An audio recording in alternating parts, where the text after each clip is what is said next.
Welcome back to my YouTube channel, where today we dive deep into one of the most astonishing tales in the world of rare coins and unimaginable wealth.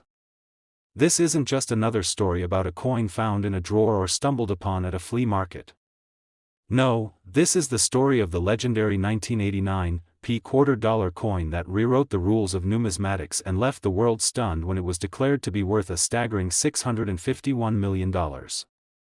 You heard that right.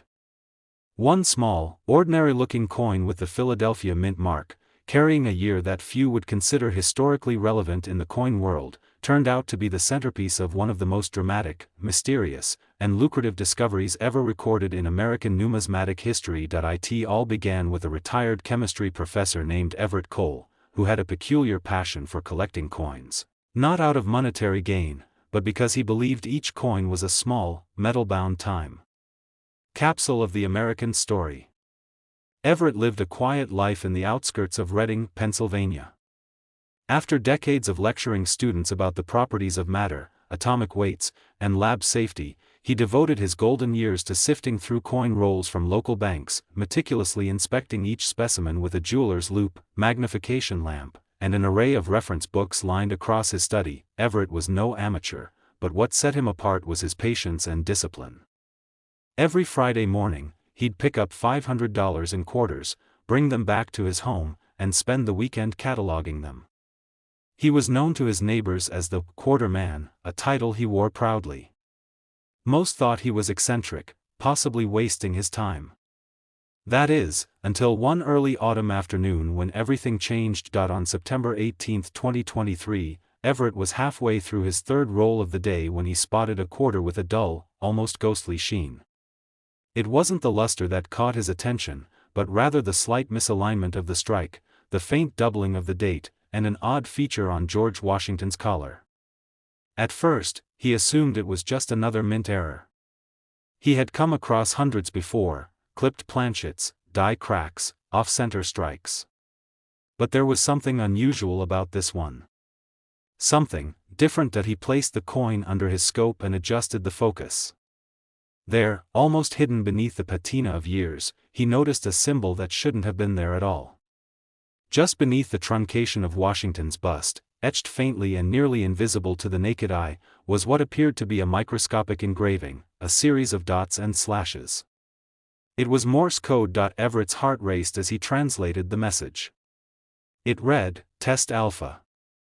See Archive Vault C. Freedom lies within."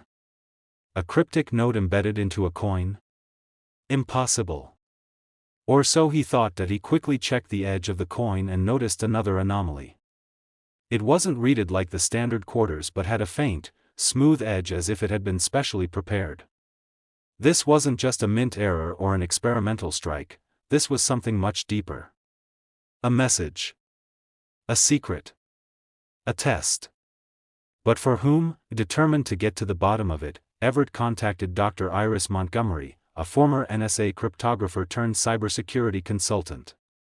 She was a friend of Everett's from his days on the academic circuit and someone who owed him a favor. After showing her the coin and its mysterious code, she was silent for nearly an hour before declaring, "Everett, this might be part of a long-rumored intelligence operation from the late Cold War era." According to her, there had been whispers in intelligence circles in the late 1980s about a program called Operation Quarterback, a covert method of embedding sensitive data into the national coinage as a form of low-tech information transmission. The idea was so outrageous it had become something of a myth. Coins bearing coded messages would be placed into circulation, passed innocently between millions of hands until the intended recipient retrieved them. But no one had ever proven its existence. Until now. As the story developed, Everett and Iris decided to contact the Smithsonian's numismatic department, which confirmed that such anomalies were never part of the public minting records. They urged secrecy but hinted at a willingness to authenticate the find in exchange for discretion. That wasn't enough for Everett. He wanted answers. He wasn't ready to hand over the coin to any institution that might bury it. Instead, he traveled to Washington, D.C., with Iris, bringing the coin to a private team of collectors and former intelligence operatives that she trusted. Over several weeks, they performed metallurgical analysis, X-ray fluorescence tests, and even CT scans. What they found was astounding: the coin wasn't just an altered mint product. Its core contained a tiny chip no larger than a grain of sand, invisible without specialized equipment. Inside that chip was encrypted data. Modern tools cracked the encryption just enough to reveal one name: Harold Wexler. Wexler was a name Everett remembered from his college days. A nuclear physicist turned rogue whistleblower in the late 1980s, he vanished in 1989, the same year the coin was minted. Rumors said he had evidence that could dismantle powerful corporate and government alliances, but no one had ever found him, or his supposed files. Through a deep investigation involving FOIA requests, data recovery missions, and digital archaeology, Everett and Iris uncovered that Wexler had indeed planted fragments of sensitive information into 10 coins during the last months of his freedom. Each coin had a part of the data, and together, they would expose a secret operation involving illegal arms trading, political assassinations, and the unauthorized development of weaponized biological agents. The 1989 P-quarter Everett had discovered was believed to be the final piece, the keystone to the entire file set. When the news of the coin's existence eventually leaked to a small circle of elite collectors and historians, the reaction was swift. Offers poured in from all over the globe. Private collectors in Monaco, intelligence agencies posing as museum curators, even cryptocurrency billionaires looking to secure the coin as an artifact of unrivaled historical significance. But it was an anonymous buyer from Geneva who placed the winning bid, $651 million, paid in full through a verified Swiss banking transaction. Everett didn't spend a dime. Instead, he donated the sum to various scientific and educational causes, established a foundation for whistleblower protection, and funded an independent documentary to tell Wexler's story. He returned to reading and resumed his Friday coin roll hunts, refusing interviews and turning down book deals. He only gave one quote to the public: "Some coins buy bread. Others buy truth. You just have to know what you're holding." The legend of the 1989 P-quarter lived on. Treasure hunters began scouring coin rolls again. Banks experienced a surge in requests for quarter boxes. YouTube was flooded with coin hunting videos, each claiming to have found something rare. But none matched Everett's find. In time, some came to believe the story was too perfect, too cinematic. Detractors called it a hoax or a psyop. But when confronted with the mounting evidence, they found it difficult to refute the facts. The coin was authenticated. The transaction was real. The encryption was verified by 3 independent labs. Even more curious, shortly after the story went public, 3 more 1989 P-quarters with similar micro-engraved markings were quietly acquired by unknown parties and never seen again. Whether they, too, held encrypted secrets, no one could confirm. But whispers in the numismatic world continued, that perhaps Wexler's story was far from over. One thing was certain: the 1989 P-quarter had etched its place into history, not just as a minting anomaly or a collector's dream, but as a symbol of secrets hidden in plain sight. A tiny piece of change, carrying the weight of justice, courage, and revelation. Its $651 million price tag, while astronomical, paled in comparison to the truth it carried, and so, the next time you get a quarter in your change, take a closer look. You never know what message might be waiting for you, just beneath the surface. Keep searching, keep questioning, and above all, keep your eyes open. Because history has a strange way of hiding in the smallest, most ordinary places. Like the edge of a coin. Next, 1991 $quarter coin. If you're new here, you're in for an incredible story that blurs the lines between history, mystery, and unimaginable fortune. For those who've been following our deep dives into the rarest and most astonishing coins ever discovered, buckle up, because today's tale might just redefine what you thought was possible in the world of numismatics. This is the true-to-life legend of the 1991 $quarter, a coin minted in Denver and later discovered under the strangest of circumstances, eventually being sold for a jaw-dropping $457 million. The journey this coin took defies all logic, and its story is tangled in secrets, deception, discovery, and a little bit of destiny. Our story begins in the heart of Colorado, where the 1991 D quarters were being pressed with millions of others. Most of these coins lived quiet lives, jingling in pockets, clinking into vending machines, or forgotten in dusty jars. But one coin, just one, was destined to escape that fate.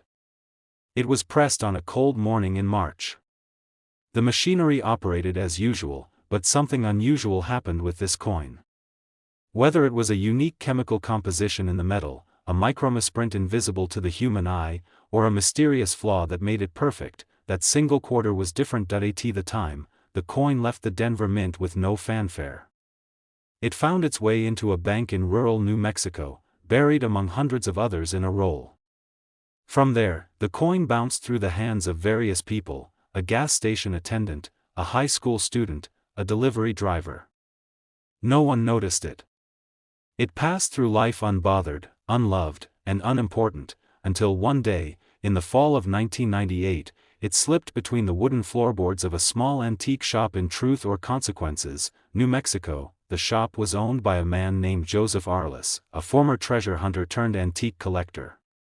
Joseph had a nose for oddities and a love for items that told a story.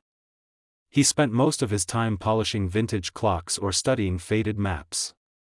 One stormy afternoon, as he was reorganizing a cabinet full of old compasses, he dropped a glass paperweight, and in the process of retrieving it, he noticed a tiny coin wedged between the floorboards. The silver edge barely caught the light, but something about the way it shimmered made him stop. When he pried the coin free and examined it, it seemed ordinary at first glance. A 1991 D quarter dollar. Nothing special. He tossed it into a tin box labeled loose change, and forgot about it for nearly 2 years.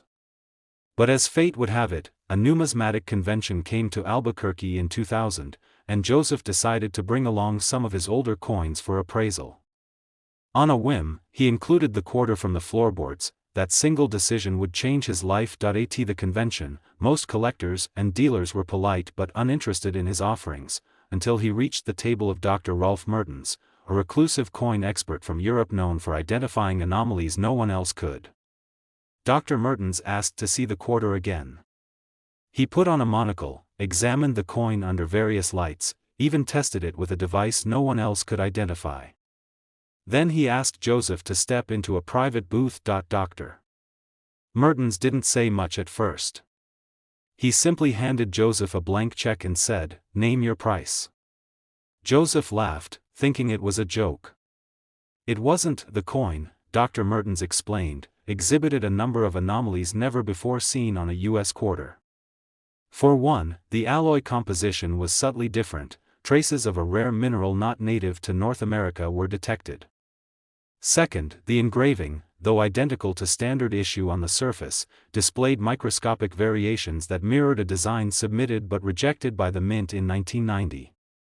A design that had never been approved, yet here it was, etched into the surface, clear as day under 500x magnification.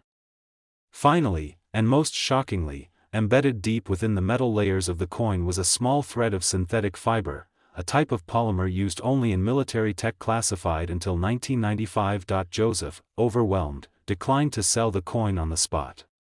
He returned home and placed the coin in a safe. Over the next year, rumors began to swirl in collector circles. The ghost quarter, they called it. No one could verify its existence, and Joseph refused to let it be photographed.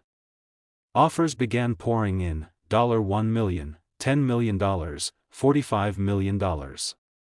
Still, he refused, but the real storm came in 2003, when a team of anonymous buyers flew in from Zurich. They brought a translator, a lawyer, and a historian. They didn't just want the coin. They brought evidence that the coin's metal composition matched a stash of experimental alloys produced by a Nazi lab in the 1940s, material believed to have been stolen by Soviet forces and later lost during the Cold War. This raised terrifying questions. How did such a metal find its way into a Denver Mint press in 1991? Was it intentional? A mistake? Or something more sinister? The Zurich group offered $82 million, and Joseph, still unwilling to sell, started fearing for his life. The shop was broken into twice, and in one instance, he discovered his entire coin collection had been tampered with. The quarter, however, remained hidden in a secret compartment under his floorboards. Things escalated when, in 2006, a former Mint employee, Marcus Holloway, came forward with a confession. In a television interview, he admitted to being part of a covert operation within the Mint aimed at testing the resilience of alternate metals. The program was shelved after only 3 tests. According to Holloway, one of the test blanks was accidentally fed into the quarter press. That test blank, he said, was never recovered. Joseph now had confirmation. His coin was a one-of-a-kind anomaly, born from a government experiment and lost to time. Until he found it.in 2009, he finally agreed to let it be authenticated publicly. The coin was transported under armed guard to the Smithsonian's Numismatic Department, where it underwent 3 months of testing. The final report classified it as a hybrid anomaly of unrepeatable origin, a term invented just for the occasion. Once that designation was made public, the real bidding war began. Auction houses from New York, London, Hong Kong, and Dubai entered the fray. The coin was placed on a global tour, guarded like a crown jewel. Crowds paid just to view it for a few seconds. During a private showing in Monaco, an unnamed royal offered $312 million, but Joseph declined that he had made a decision. The coin would be sold only once, at a single global event, with open bidding and full transparency. The auction was held in Geneva on September 15, 2011. It was broadcast live to 87 countries. Representatives from 31 billionaires were in attendance. When the hammer finally dropped, the winning bid stunned the world, $457 million. The buyer remained anonymous, but it was rumored they worked in aerospace. Joseph Arliss became a legend overnight. But strangely, he donated nearly half the proceeds to historical preservation foundations and used much of the rest to fund free educational centers. When asked why, he said, "That coin gave me more than I could ever spend. It gave me wonder." But the story didn't end there. 2 years later, a whistleblower from within a government agency leaked a document stating that the coin's composition had properties not yet replicated in modern science. It suggested the metal used was not of terrestrial origin. The document was dismissed by officials as a hoax, but conspiracy theorists latched on. Some even believed the coin held information embedded in its atomic structure. A map, a message, a code. A group of private researchers claimed to have found a frequency emitted by the coin when exposed to cold temperatures. They built elaborate machines trying to decode it.